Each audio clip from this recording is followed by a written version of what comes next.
I'm sorry, Nathaniel? yes, he doesn't need to talk to you, it's mine. Yes, underneath my front seat. Underneath the front seat? Yes, sir.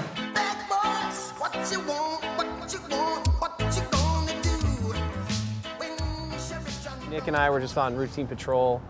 We saw a vehicle pass us by, a gold Dodge Neon. So we just turned around just to conduct a records check of the license plate. The vehicle made a pretty quick left turn onto a street without using its signal. At that point, we decided to initiate a traffic stop for that violation of no turn signal.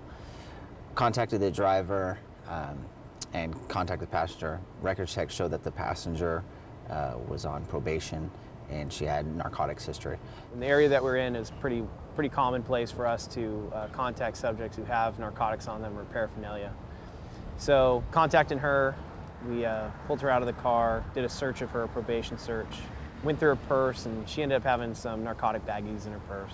Passenger consented to a search of himself and a pat down. During that pat down, we located a narcotic smoking pipe, glass narcotic. Immediately upon patting him down, could feel it was a pipe. He admitted it was a pipe. We detained him.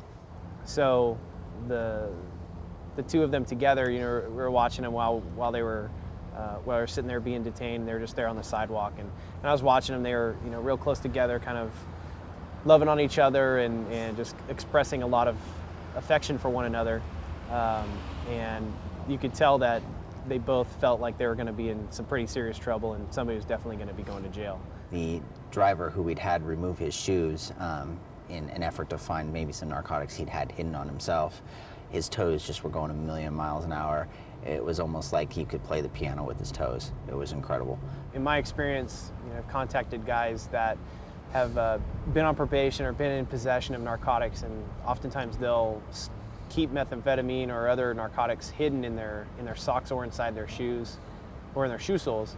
So if we have the opportunity, the reason or the consent to do so, we'll have people take their shoes off and their socks off so that we can make sure that they don't have anything hidden. And in this case, he didn't have anything hidden there, but it was interesting to see his toes were out and wiggling, and it was, you could tell that he had probably consumed methamphetamine or other narcotics earlier in the day.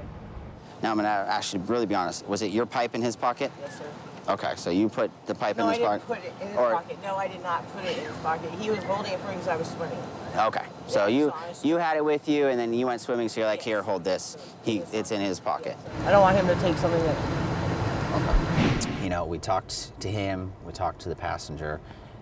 They kind of had a consistent story of the fact that they went to a party to go swimming. Female had asked him to hold the pipe since she didn't have any pockets, and he then had it in his pocket when we stopped him. For that reason, we didn't take him for the pipe, but rather we took the passenger since she owned up to it. She said it was hers. He claimed it was hers as well. That's why she ended up going to jail and not him. And we let the boyfriend go since we didn't have a clear story to say that it was his, other than the fact that the pipe was in his pocket.